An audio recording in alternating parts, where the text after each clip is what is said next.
Hello everybody, welcome to the United Stand. Manchester United lose again to Aston Villa. Not again to Aston Villa, but we lose the game. I tell you what, I'm absolutely fuming. Christmas is cancelled. I hate Christmas. No presents for anyone. Well, especially if you're not a Man United fan. Absolute pillocks. I mean, you know what? I've got to say from the start, because we'll definitely get comments from people saying, stop being so negative, the negative stand. Oh, I can't listen to the negativity. Hold on a minute. I can't listen to your standards being up your arse. I can't listen to this. We're Manchester United. We've been changing positions in the league table more times than a porn star with a bad back. But now we're starting to see the reality of the league table. We've had people going, oh, we're 2 points off second. Oh, we're only a point off fourth. Oh, you know, stop being so negative. I said it was going to settle down, and it's bloody settled down now. It really bloody has, because guess what? We're 10 points off third. And we're 3 points off Liverpool. I mean, I can't even remember Liverpool winning a game. How the bloody hell's that happened? This is shit. And I tell you what, if you want to talk about win percentages, it's not, don't talk to me. Don't do Gary Neville, who said after Bournemouth, I can live with that if it's entertaining. That's a shit point against Bournemouth. It's a shit point. I'd rather win 1-0 with it going off the referee's arse than play a 4-4 entertaining game. What does it do for me? I need the points. I need to be in Europe. I don't need bloody entertainment. And if I hear somebody else say, well, I know we lost the game, but, you know, I can live with that. We're a bit unlucky. Amorim's win ratio in the Premier League this season is 41%. 41%. Forget last season. God knows what his overall win ratio is. I don't even want to know. Don't even tell me in the chat. I can't deal with it at Christmas. You know, I want to watch the snowmen. I want to have a bloody snowball. I want to be playing bloody Uno and Monopoly. I don't want to listen to bloody win ratios, but his Premier League win ratio this season is 41%, which means if you add Grimsby in, it's below 30. It's in the 30s. We sacked Ten Hag with 52. We sacked Ollie with 52%. And I guarantee, if you add in his, and I refuse to do it, but if you add in his win ratio from last season, it will be down in 30%. The reason I'm fuming about today is because that's what happens when you take it all together. Too many of our fans live in the moment and go, wow, you know, if Cunha scores that header, it's not Amorim's fault that Cunha didn't score that header. Brentford, Forest, Spurs, Everton, West Ham, Bournemouth, Aston Villa. That's why we are where we are. This is an accumulation of crap results. We did well today. We did do well today. I thought Villa weren't very good, but it's an accumulation of crap results. And can somebody, for the love of God, tell me what the positive is about today? Well, we created a couple of chances. What style of play do we play? Can somebody tell me what style of play we play, right? What is it we do? What is it we do? Are we a possession-based team? Do we get the ball down the flanks? Are we looking to get crosses into the striker? Are we looking to transition quickly? Are we a counter-attacking team? What is it we actually do? Because I can't deal with this. Oh, we're only 2 points off this anymore. I can't. What is it we do? Because my big concern tonight is, and I said this in the preview, if we lose this game, we're 10 points off Villa. I don't think Villa will get top 4. I think Villa could finish 5th. If we're finishing below Villa, we're not in Europe. We're not in the Champions League. I don't think Villa get top 4. So that means if Villa are going to finish above us, that's top 5 gone. Do the maths. Can we close a gap of 10 points on Aston Villa? We can, but not playing like this. Not playing like we have done in the first half of the season. We're dropping too many points. We're dropping too many bad results. And I'll tell you what, 2 things. Midfield, Amorim's about to get sat down by all of you, but I'm not going to miss this opportunity. Oh, I'm not going to miss this opportunity. Man United losing 2-1 to Aston Villa, and our fucking right back is running over to the left wing to chuck a throw-in in. Oh my God. Right, I'll tell you what, if that's winning, I don't want to win like that. I don't want to win like that. I don't mind the odd game, but we're doing it every bloody week. The low running to the other side of the pitch to chuck a throw-in into the box. What's that? We might score occasionally, but all it is throw it in there, hope you get a handball or it drops to someone for a tap-in. It's shit. Is that the vision of Man United? Delo, get over there and get a towel and throw it in. Oh my God. I can live with, what are we in the league? I don't even know what we are in the league. I don't even know. I know we're 10 points off Villa. What are we? What are we in the league? We're 7th. I can live with being 7th in the league if we're playing a style of football that I like. But this shit's rubbish. Absolutely rubbish. And I can't believe Delo is running from one side of the pitch with a bloody captain's armband on to go, woo! I mean, did you see the one where he threw it straight? He was playing catch. Playing fucking catch with Martinez when we're 2-1 down. Oh, mate. If that's what Man United are, what the hell are Ineos and the Glazers and Amorim doing? What is that? Throwing the fucking ball long into the box to try and get back into a game. We're literally Stoke United. I've said this before. PRV. If you don't get results, this whole thing falls apart. If he doesn't get a result, he's fucked. And that's what's annoying me. If he doesn't get a result, it's open season. I think Amorim's got to stay till the end of the season. I think he has to stay till the end of the season. But if he doesn't get results, it's open season. Because PRV, performance, results, vision. Are we getting performance? No. Are we getting results? Not today. And what's the vision? I don't know. I don't know. I genuinely don't know. Yoro's getting worse under Amorim. He's getting worse. At the start of the season, I thought he was good. Since he got dropped to the Man City game, he's struggling for confidence. Agate looks shot. Mainu's not even there. Yeah. But I have to say this. On a positive, I'll forget this if I don't say it. Lisandro Martinez in the second half proved every single one of you right and Ruben Amorim wrong. We've been talking about this from the start of the season. Why is Casemiro and Bruno playing as a midfield too? Casemiro's got no legs and Bruno's got no discipline. Lisandro Martinez comes on in the second half, sits there and plays the simple pass time and time again. And everything good we did was because of Martinez in that midfield. Now, some people are going to get lost in the fact that Bruno getting injured cost us that game. He didn't. He absolutely didn't. We conceded a Morgan Rogers goal with Bruno Fernandes on the pitch, and we conceded a Morgan Rogers goal with Bruno Fernandes off the pitch. In the second half, Agate was crap, but Martinez was good. And I think if you had Martinez and a decent midfielder next to him, we'd be a better team. And this is something that does need to be said in a calm way. So many United fans have been saying all season, your midfield doesn't work.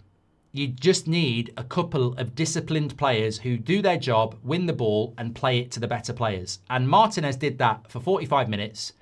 And it was he may as well have a pair of slippers on and a cigar. It was a piece of piss for him. And we don't have anybody who does that. And if we had one other player to do it, we'd be a much better team. Much better. The reason we kept creating chances is because Martinez would get the ball or win the ball and go, Mount.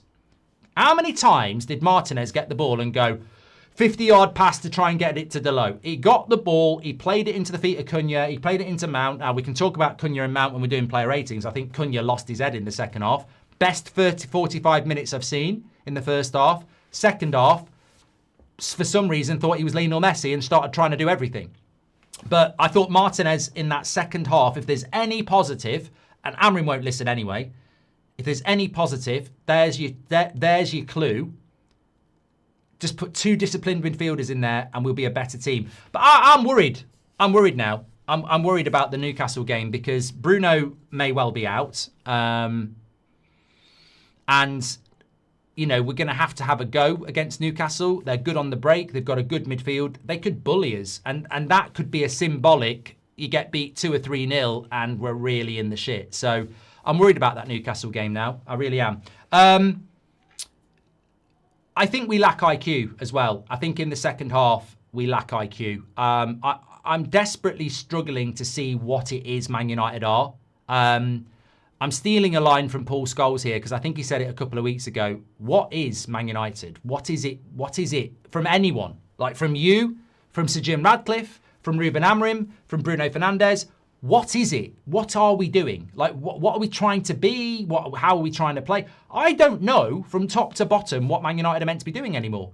Oh, we've got a new shirt coming out. Great. We've got a new shirt for this. We've got a new shirt for that. Buy this, buy that. But I don't know what we are. I mean, are we trying to win titles? Are we trying to get in the top 8? Are we trying to get in the top 6? Are we trying to get in the top 4? Are we trying to be, an entertaining team? Are we trying to be a team that just grinds out results? I mean, we're halfway through the season, and as a fan of Man United, do you know what we're trying to be? I don't know what we're trying to be. I don't know what your best 11 is. I don't know what we're trying to be. I just don't know. And this is why I use PRV, Performance Results Vision, because you have to have all three. I think Liverpool's big problem at the moment is they're surviving on results, but I don't see much performance and I don't see much vision. But, I'm looking at that. I'm telling you now, please do have your say about Yoro, but please, please, please watch what Dalot does with Tielemans. It's stunningly shit. It's unbelievable how Tielemans is going nowhere on his weakest foot and Dalot lets him cross it. It is absolutely stunningly shit. And Yoro will get the headlines, absolutely, but that was, it's criminal that cross goes in. But, I'm just, this is not me losing my shit. Obviously, I've said a lot of things and, I'm more than happy to expand on them. But I did say in the preview and I did say last night and I did say this morning, if we lose this game, we're 10 points off Aston Villa, who I don't think will finish in the top 4. So if Villa finish 5th, are we going to close a 10-point gap? Is Champions League football gone already? And that's despicable. That is despicable that we are sat here with this fantastic support at Christmas wondering what our fucking football club is again. And that, you know what? Forget Amorim. Ineos, the Glazers. It's 2 years on Christmas Eve since Ineos came in. Is anybody going to have the balls to say we're in a better position? And I'm talking about a Glazer-owned Manchester United. Is anybody going to dare to say this football club 2 years on is in a better position than it was 2 years ago? We factually were better off with the Glazers owning the club outright.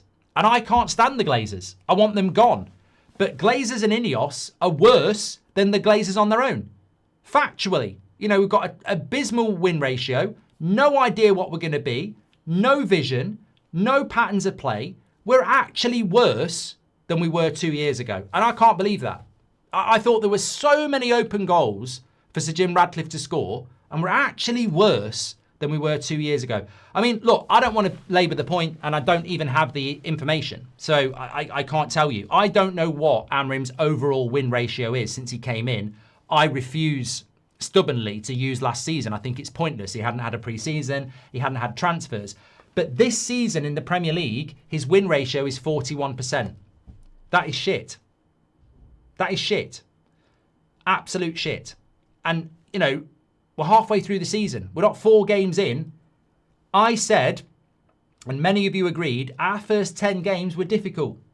Our first 10 games were difficult because we had to play Man City, Chelsea, Liverpool, Arsenal. In the last 7 games, who have we played?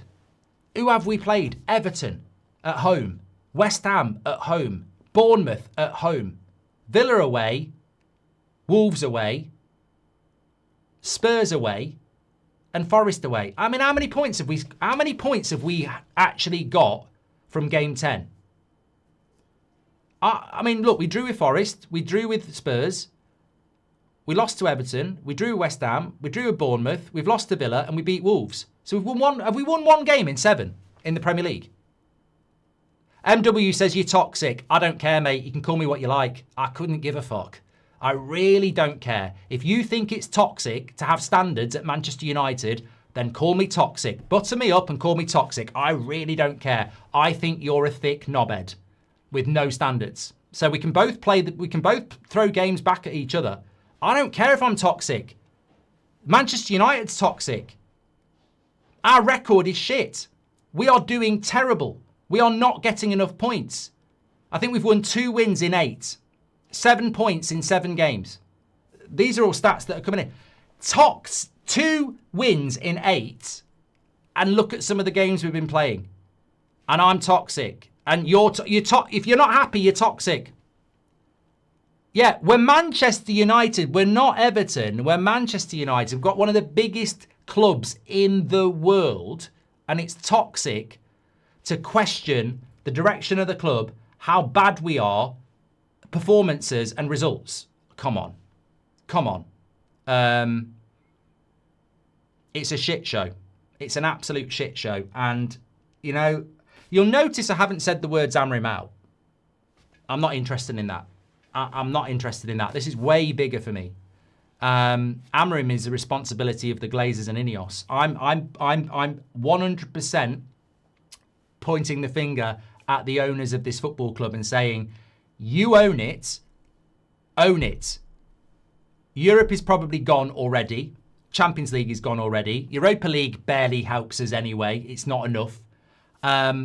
You think you're getting Adam Wharton or Elliot Anderson? Fuck off.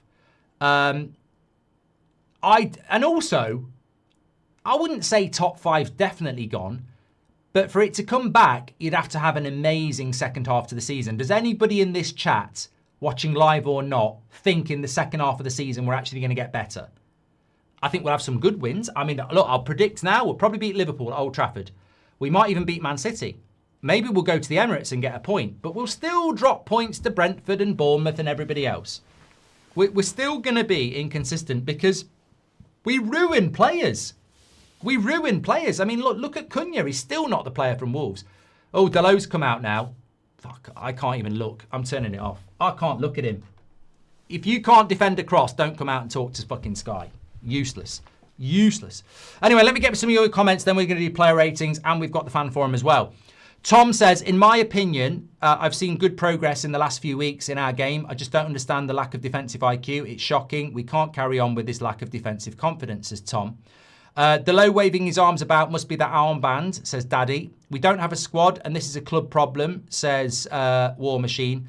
Look, I think all three of those things are relevant, right? Tom says he's seen good progress.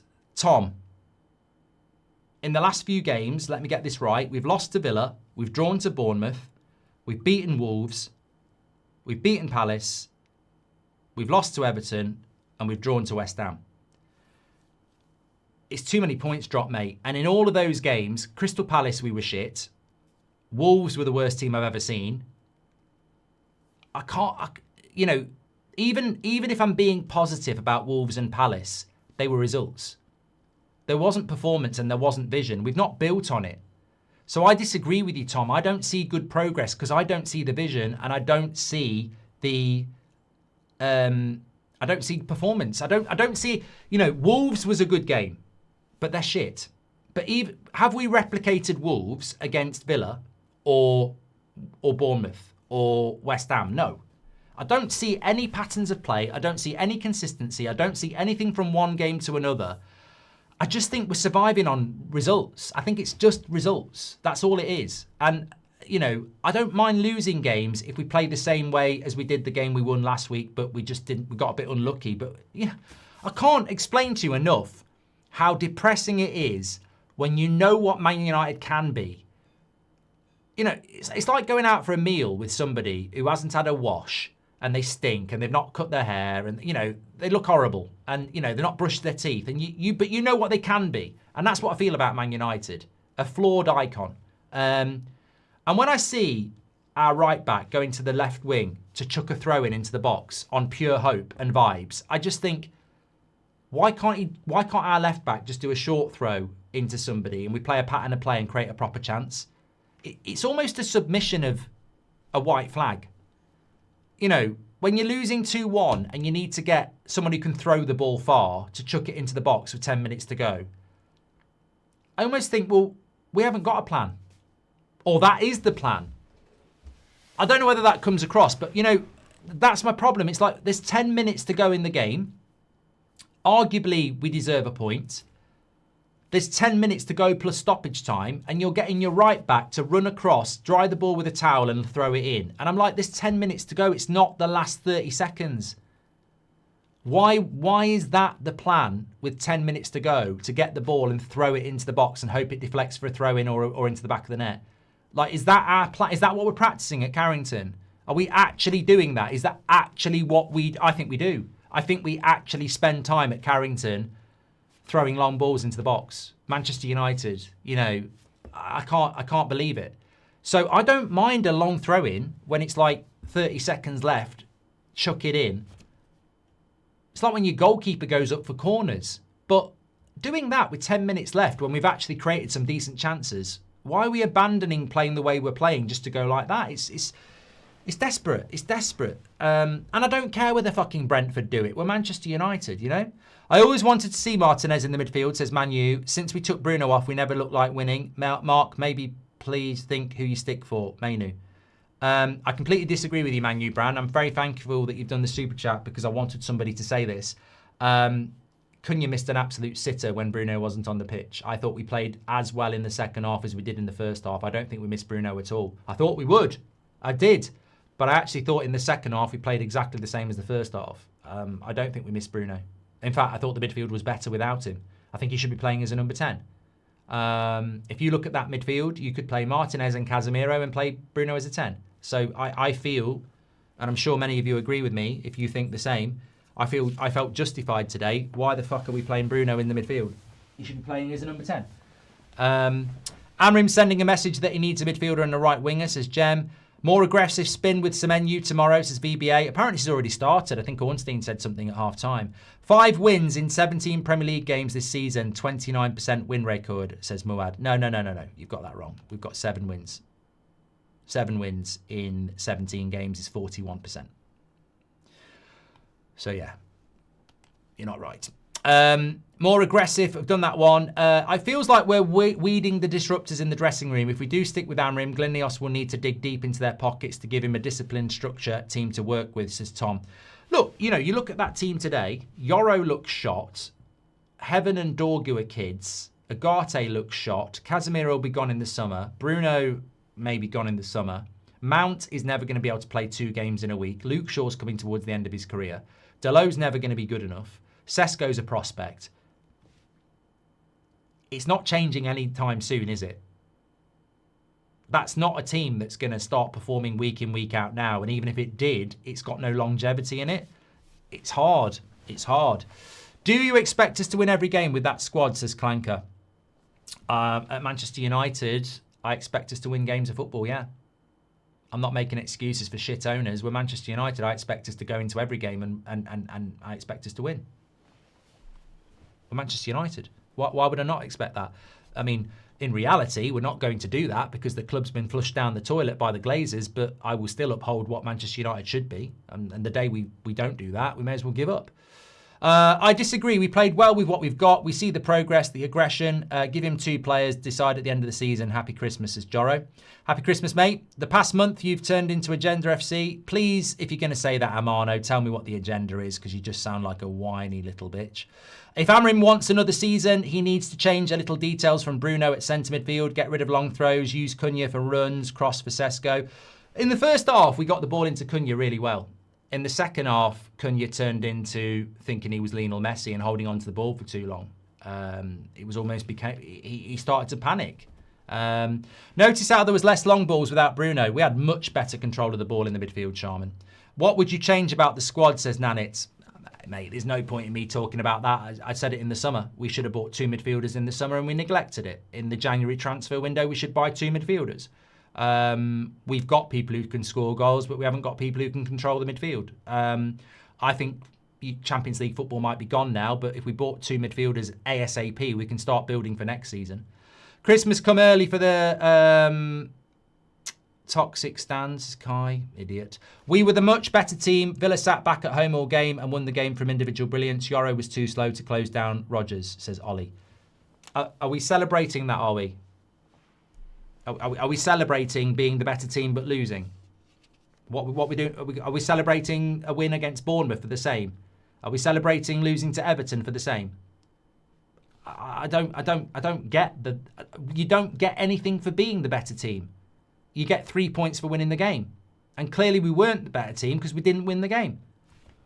Bruno injury will force these morons Ineos to buy midfielders in January. We don't need Semenyo. I will take Belabor at this point. Connor on loan, says Rajaf. Is it me or did Cunha get Bruno brain in the second half? He did seem to lose focus, Sifu, yes. I've lost faith in Amorim, but can't blame him for today. Yoro cost us 2 goals and we don't take our chances. Sesko should score and so should Cunha, says Joe. Amorim's win percentage in the Premier League is 32%, says 95 Trace. Well, how can it be? Oh, overall. Fucking hell. Not this season, overall. Bloody hell.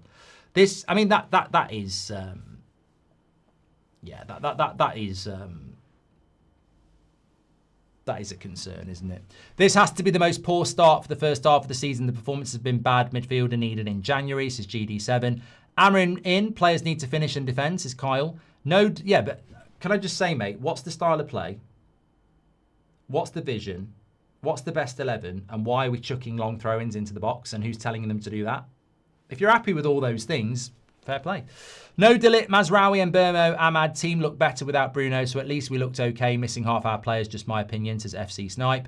Stephen Silk, sorry, Stephen, welcome to the Members Club. Thank you very much. I was hoping for a win, but I knew we were going to lose. This team is not good enough, says Michael. How are we not closing down Rodgers? Both goals were easy to shut down. Jem says, that was from Tom. Jem says, in this game, the system is not the issue. Why Yoro's allowing Rodgers a free shot? Is Rodgers his mate? Is Amorim sending a message to the board? That's bollocks. Managers don't lose games to send messages to the board. They lose jobs doing that. How are we not closing down Rodgers? Both goals were easy to shut down. Did that from Tom. Our style of play is called let's wing it because we're absolutely shite, says Niall. John says, I think Amorim coached a win today. 7 for me. Did the best with what he had. Dropping Mount slightly deeper to help the midfield helps control. Martinez sub was probably the right choice. Agree on the long throw stuff, says John. I think we're past coaching wins when we lost. I don't think we can use that as an excuse anymore. I don't think we can. I've used it in the past, so I can't criticise it. But I don't think we can say coach the win today and then lose because it's an accumulation for me. It's not a one-off. I think if we'd won our last 4 games and lost that, I'd say one of those days we could have won it. You know, look at the last 4. There's a lot to build on. But I think it's an accumulation effect. Look, I don't necessarily disagree. On a different day, maybe we could have won that. But at Anfield, on a different day, we could have lost. We've lost to Everton, we've drawn to Bournemouth, we've drawn to West Ham, and now we've lost to Villa. Like, it's happening too frequently. It's becoming a rhythm to not win games that maybe we should. Get rid of Amorim before we sign players under him, says L. Too many delusional people in the fan base backing a manager. Be honest and criticise both the managers and the players, says Jack. Yoro is a disgrace, says Dan. We are more likely to finish 15th than 5th, Mark, says Jim. I think we're going to finish somewhere between 6th and 10th. I think that's where we're heading. We're not going to go outside the top 10. We're not that bad. We're better than last season. But I can't see top 5 anymore. I think we've blown it too many times that psychologically it's probably too late. I love the guy, but I'm sorry it's not working out, says Yusuf. Shut up, Mark. You're not better than the Arteta out brigade, says Armchair. You're not listening, mate. 3 points behind 4th. 1 loss in 9. Stop crying for views, says Vivek. 1 loss in 9? It's definitely 2 in less than that, mate, because we lost to Everton. So, you know, before you start coming in talking shit, get your facts right. He always says, I just want to win, but you're not, says Yusuf. We are the easiest team to play against. Villa have harder training sessions. What is Amorim doing to our proud club? No vision, destroying young talent, says Marlowe. Fun fact, last we won at home was 2 months ago, says Abdullah. I honestly think Amorim coached a win here. We were the better team, but once again let down by poor defenders, says Dante. Amorim should go back to a midfield 3. Playing 2 midfield is very stressful on players. 3-4-3 have proven to be a career-ending formation, says Palimo. Bruno's muscles already signed. Look, it is. You know, Bruno's a different conversation, but it's worrying that Bruno has picked up an injury like that because he never gets injured. Is Bruno doing too much running for his age? I mean, as soon as the hamstring happened, I thought, I hope it's not too bad. But the fact that he's had to come off, it's just not Bruno. Like, Bruno normally gets a knock on the ankle and plays the next game. A muscle injury, I do start to think, not only do I want him to play as a 10 because he's not a midfielder, but are we actually overloading a player that doesn't play that position and now he's picking up injuries that he never has? And if that's the case, who are you going to put that? Who's at fault for that? You know? Sorry, but Amorim is wasting everybody's time. We need to start talking about who could replace him, says the Fergie way. Mourinho also had 7 wins in 17 games when he got sacked, says Shahin. One system fraud, says Tommy. Amorim out, getting no results, just getting worse, says James. Wasteful at the front, inexperienced at the back. Between injuries and the AFCON, we need a better squad come the end of January, says Lupus. We learned Fletcher is much better than Agate and Sesko is the same as Rasmus, says Araki. Emery literally just beat us with Ollie ball, says Tyron. I don't think Villa were very good today. I think we should have won the game. But the fact that we didn't win the game is on us. Blame Mainu, the injuries, smoke and mirrors, says Alan. What's the earliest Ahmed and Mbeumo can come back? When will these owners get the players we need? Martinez was brilliant in the midfield, says Mac. Right, I'm going to do player ratings because I know they're waiting on the fan forum and they'll have a lot to say. And I've sort of exhausted myself from the first few minutes of the show. Look, what a lot of people saying Amorim stuff. I haven't actually said Amorim out, so I don't know why that's being laid at my door. I've consistently said I'm not sure he's the right guy for Man United, but he's got to get the season. I haven't said Amorim out in this show. I'm not happy with him. I don't know what the vision is. I don't know what the performance is. And I don't like him telling players to throw the ball into the box when there's 10 minutes to go and we could be doing something more progressive. He's under pressure. That's down to him. His win ratio in the Premier League is 41%. That's shit. But I don't see the point in changing the manager halfway through the season. So, but what I will say is, he's probably not going to be under massive pressure from the club for losing to Villa. But the Newcastle game on Boxing Day, if we were to get, rinsed, like if Newcastle came and played like they did against Chelsea yesterday and wiped their arse with us, I think that's the sort of result that really does start to cause him massive problems. So they've got to dust themselves down. They've got to beat Newcastle, they've got to beat Wolves, and they've got to try and beat Leeds and Burnley and win their next 4 games and try and just, get themselves back in amongst it because, it's been a bad December for Manchester United. Apart from Wolves, I thought Palace, we were just lucky that they played on Thursday night and it was 2 set pieces. Everton deserved to beat us with 10 men. West Ham deserved a point, and so did Bournemouth. So he's got to try and find result. He's got to go and survive again, hasn't he? He's got to get results. It doesn't need to be pretty against Newcastle, but he's got to try and get results. Ihar says, what do we need to improve? People who try fix or crybabies? We need new owners, mate.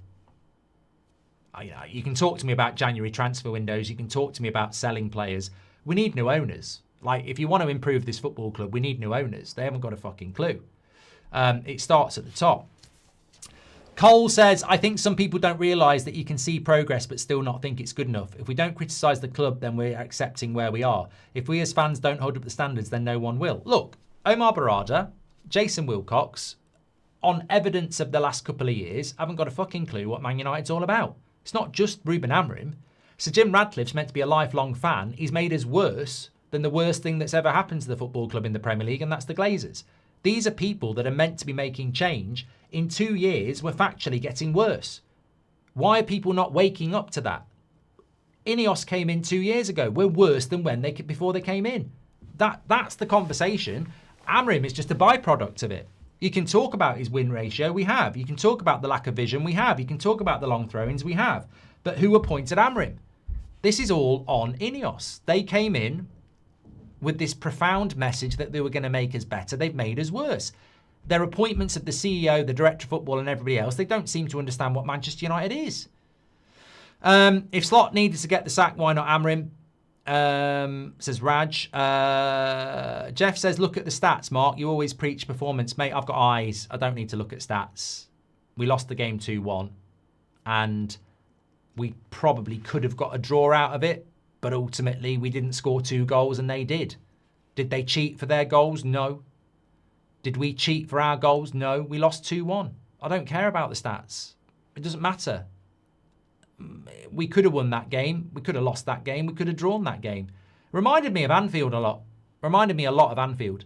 Liverpool could have won that game. We won it. It's, this is what happens when you play this brand of football that really is a little bit like basketball. You just don't know what's going to happen. I don't think Glinios care about standards. I think that, look, Tim, thank you very much. I think they're in survival mode. Merry Christmas. What does the club need to do? Get new owners, Carson. Look, let me just be very, very clear. I'm entitled to my opinion. Some people agree with me, some people don't. If you're sat there tonight, 7th in the league with a 41 win percentage in the Premier League, and you think that's good, and you can justify that in your head, Merry fucking Christmas. Enjoy it. Enjoy it. I personally am going to be sat there going, what is happening to this football club? I don't really know what we are. I don't know what the style of play is. I don't know what the vision is. I don't know what we're trying to be. I don't know what 11 he's trying to build. I don't know whether we're going to buy people in January. I don't know what we are. And I think there's a very high chance that Champions League football is gone at Christmas. If you don't, well done. Welcome to the world where you can have a different opinion. But I do not subscribe to the view of opinion that we should be positive or grateful or happy that we've taken 2 points in 9 from our last 3 home games against Everton, West Ham and Bournemouth. And in our last 2 games, we've taken 1 point. And people want to talk about performance. Oh, apparently it was a classic on Monday night. And apparently we deserve to win tonight. We've taken 1 point from 6. That's the fact. That's the fact. Player ratings. Let's go. Oh, this won't take long. So, I think Lemens, if it's De Gea, I think he saves the second shot. But he's not De Gea. He's a young goalkeeper. He can't do anything about the first one. He made a good save in the first half. I give him a 6. Lenny Yoro, 5. It's got to be low because he's at fault for both goals. I completely agree. I'm very reluctant with young players to throw them under the bus, but it seems to me since Amorim threw him under the bus with Bruno after the Manchester derby, he started the season well and he seems to be getting worse. He seems to have low confidence and that's a very worrying thing. And it fits in perfectly with what we talk about a lot on the 8 o'clock shows. Why are Man United so obsessed with buying young players when we burn them? When was the last young player we developed? Lenny Yoro was a really exciting signing and he is a generational talent. But if you can't nurture him, he won't be a good player. He should have gone to Real Madrid because we can't develop young players. So we get really excited about the next Caicedo or the next Rio or the next bloody, Kimmich. We can't develop these players. So what's the point? Why are Ineos buying all these young players that are going to be the next this, the next that, and we can't develop them? And is this not a case in point? Having said that, I thought Heaven was a 6.5. I thought he actually played well. I thought in the first half he was exceptional. And technically, would he not be a man of the match contender? I don't know. Luke Shaw was steady. I'd give him a 6. Delo, honestly, I'd give him a 5. I think that if you watch the Tillemans cross, he's not 20 or 19 or 17 or 18. He's an experienced player who lazily tracks Tillemans and then lets him put a cross in. And I think that is bad from him. I also think he's meant to be a right back. So are you not meant to be good defensively? I thought he did some good bits going forward, but you're actually meant to be a right back, mate. You're meant to be able to defend. And, he didn't help us at all. Both their goals came from that side. I think on the first goal, he's way too far forward. But look, Yoro's more at fault, let's be clear. Agate, it's the exit door, isn't it? I mean, I sort of hoped he was going to have a man of the match performance and prove Amorim wrong, but rustier than a bike that's been left out all winter. Picked up the obligatory yellow card. Didn't have a good game. 4.5. Bruno, look. 6. Yeah, I mean, he went off at half-time. Based on the first half performance, I thought he was doing okay. So, but look, he should be playing as a number 10. Every week, he should be playing as number 10. Dorgu, 6.5. I think people are really harsh on him. The goal we scored was because of him. And he put it on a plate for Cunha. He should have got 2 assists in that game. I thought Dorgu had one of his better games. I'd give him a 6.5. Mason Mount, I'm glad we got him on the pitch for so long. Every substitution, I thought he was going to come off, so I'd give him a 6. I thought Mason Mount played decent. He drifts in and out of games, but I thought he did okay. Cunha, look, first half, I'd probably give him a 7.5. Second half, I'd probably give him a 6, so I'll give him a 6.5. He was just trying to do too much in the second half, and it's a shame. But I thought in the first half, what a ball into Sesko, good goal, real threat. I'd probably give him my man of the match, to be honest with you, even though the second half was a bit drifty. Actually, maybe. Sesko, 5.5. Rusty. Needs more games. Lacking confidence. It's a running theme, isn't it, with every player that's a prospect in our team. We're pretty much saying the same thing. Lacking confidence, rusty. I mean, why do we think we're a club that can develop players? And we should be. We're Manchester United, but we're not very good at it. Martinez, I thought, was a steady 6.5. I thought he just came on, calm, composed, did his job, ran the game. Gave us a glimpse of what we could be if we had two decent midfielders. Fletcher, look, I'd give both of these a 6. Being chucked into that type of game, Fletcher and Lacey, I thought, you know, they're free from criticism. They're both coming on in difficult circumstances. They're not coming on against Wolves at home when we're 6-0 up. They're coming on against Villa when we're chasing the game, and I thought they did both okay. Same with Xerxes, I'd probably give him a 6. Amorim, look, I'm going to give Amorim a 6, right? And I'm going to explain why. I'm going to give Amorim a 6 because I didn't see anything today that I haven't seen all season. You know, the long throw-ins weren't a shock. The goals we conceded weren't a shock. You know, I didn't see anything today from Amorim that I would say, oh, I'm shocked, that's terrible. And yeah, we could have got a draw. We lost. So I don't think it was terrible. It's more about the accumulation for me. I'm not sitting here saying, get Amorim out, fucking rubbish, this, that, and the other. What I'm saying is, it's game week 17. We've only got a 41% win ratio in the Premier League this season. This is an accumulation. You know, we've been how many weeks have we been saying, this week we can go third? Beat Everton and we go third. We've missed the boat now. The league is starting to become what it's going to be. There's starting to be a top 3. There's starting to be a top 6. And we've missed the boat. Today is just an accumulation of shit results. So if this was just one game, I think you could go, oh, I saw some positives. But this to me is Brentford, it's Spurs, it's, you know. What I'd say about today is some people think we could have got a draw.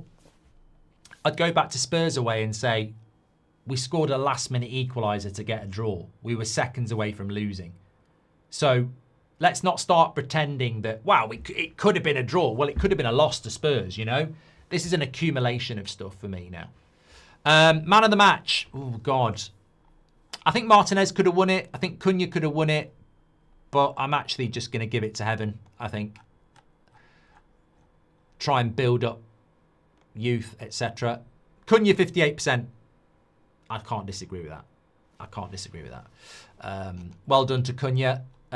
Big player for us.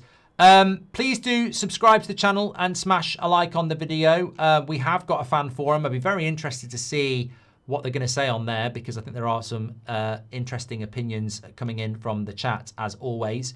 Thank you very much for that. We've literally got a City twat as CEO, says Poke.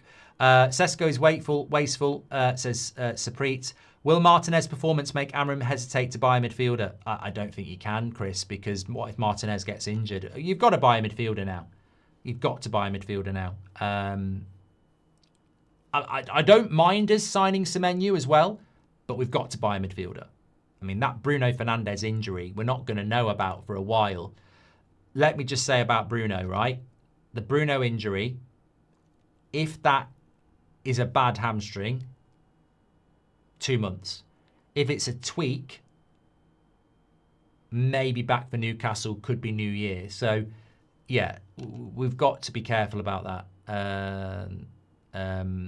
Jerry said it's soft tissue issue and it's going to be a while, according to Amorim. I think the big takeaway is exactly what somebody said and what I was talking about in the watch-along. Bruno Fernandes doesn't get these types of injuries. He doesn't get these types of injuries. We've decided to put a 31-year-old in centre midfield when he's never played there. And he's now running backwards and forwards for 90 minutes. I mean, his body's putting more demand on it and he's picked up a muscle strain. Never should have put him in the midfield. Never should have put him in the midfield. Okay, let's get over to the fan forum. Thanks, everybody, for watching. Absolute legends. Take care. Stay safe. I'm back with you at 10 o'clock tomorrow. But get over to the fan forum and get your thoughts in. I'll speak to you all in a bit. Tough one to take today. Tough one to take. But, you know, I'm just struggling with what we're actually doing as a football club. For me, it's not even about players or the manager. It's about what we're doing. You know, what are we actually doing? What are Wilcox doing? What is Amorim doing? What is Mabrada doing? What is the gym doing? I just don't know what the vision is, and it's hard. It's really hard. Take care.